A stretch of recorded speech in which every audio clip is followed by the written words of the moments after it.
نحمده ونصلی علی رسولہ الکریم، اما بعد۔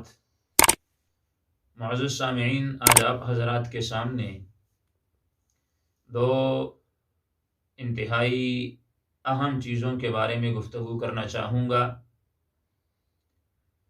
پہلی چیز جس کے ساتھ تمام عبادات کا تعلق ہے کہ اگر وہ حاصل نہ ہو تو کوئی عبادت اللہ رب العزت کے ہاں قابل قبول نہیں ہوتی، اور اس چیز کو پاکی کہا جاتا ہے۔ پاکی کے حصول کے لیے کچھ فرائض، کچھ سنتیں، کچھ مستحبات، کچھ واجبات ہیں۔ پہلے نمبر پہ میں آپ حضرات کے سامنے وضو کے فرائض کے متعلق گفتگو کرنا چاہوں گا۔ وضو عبادت ہے اور دوسری عبادتوں کے لیے پاکیزگی حاصل کرنے کا ذریعہ ہے۔ تو پہلی بات کرتے ہیں کہ وضو کے اندر کتنے فرائض ہیں۔ وضو کے اندر 4 فرض ہیں، اور فرض کسے کہتے ہیں اس کے حوالے سے یہ بات ذہن میں رکھیں کہ وضو میں مثال کے طور پہ 4 فرض ہیں۔ اگر آپ فرض چھوڑ کے باقی سارا وضو کر لیتے ہیں تو آپ کا وضو جو ہے وہ نہیں ہوتا۔ وضو کی تکمیل کے لیے مکمل 4 فرضوں کا اس میں مکمل کرنا لازم اور ضروری ہے۔ تو چلتے ہیں کہ وضو کے اندر فرائض کون کون سے ہیں۔ تو سامعین محترم، پہلا فرض جو وضو میں ہے وہ چہرے کا دھونا ہے، اور چہرے کے پھر اپنے اپنے حدود ہیں، یعنی یہ سر کے بالوں سے لے کر یہ نیچے جو ٹوڑی کی ہڈی ہے یہاں تک، اور کان کی ایک لو سے لے کر دوسرے لو تک، یہ درمیان کا جو چہرہ ہے اس چہرے کا دھونا جو ہے یہ فرض ہے۔ دوسرا فرض جو وضو کے اندر ہے، کونیوں سمیت بازوؤں کو دھونا، یعنی یہاں سے لے کے یہ جو کونی ہیں ان سمیت بازوؤں کو دھونا، ان تک نہیں، ان سمیت بازوؤں کو دھونا فرض ہے، غایت مغیہ کے اندر داخل ہے۔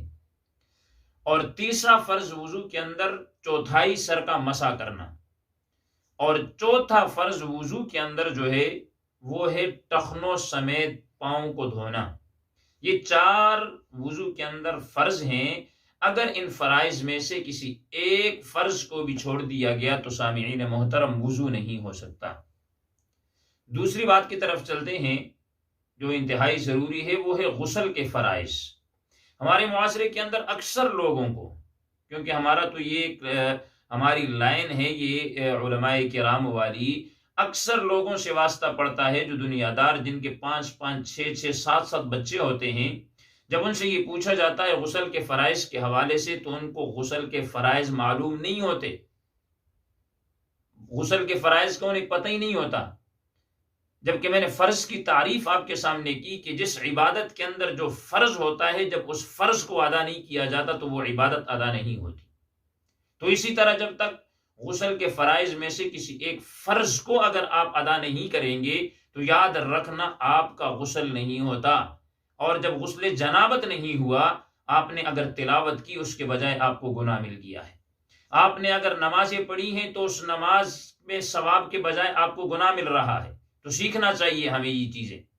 تو فرض جو غسل کے اندر ہے وہ 3 ہیں۔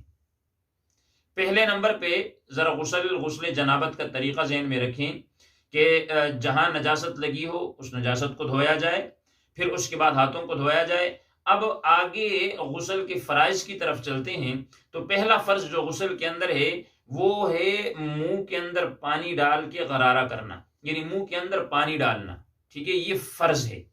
اب رمضان کے علاوہ غرارہ کرنا، پانی منہ میں ڈالے یا غرارہ کرے تاکہ اس ہڈی تک پانی پہنچ آئے، لیکن روزے کی حالت میں اگر کسی پہ غسل فرض ہو جائے تو اس وقت منہ بھر کے کولی کرنے سے ہی یہ فرض ادا ہو جائے گا، غرارہ کرنا ضروری نہیں ہوگا، اس لیے کہ خطرہ ہے کہ وہیں پر جو ہے نا وہ روزہ فاسد نہ ہو جائے، روزہ نہ ٹوٹ جائے۔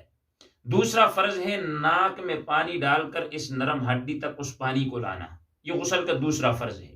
اور تیسرا فرض غسل کا یہ ہے کہ پورے بدن پر پانی بہانا، اتنا پانی بہائے پورے بدن پر کہ ایک بال کے برابر جگہ جو ہے وہ خشک نہ رہ جائے۔ اگر ایک بال کے بقدر جگہ خشک رہ گئی تو غسل مکمل نہیں ہوگا۔ یہ تھے وضو اور غسل کے فرائض۔ اللہ رب العزت ہمیں دین متین سمجھنے کی توفیق عطا فرمائے۔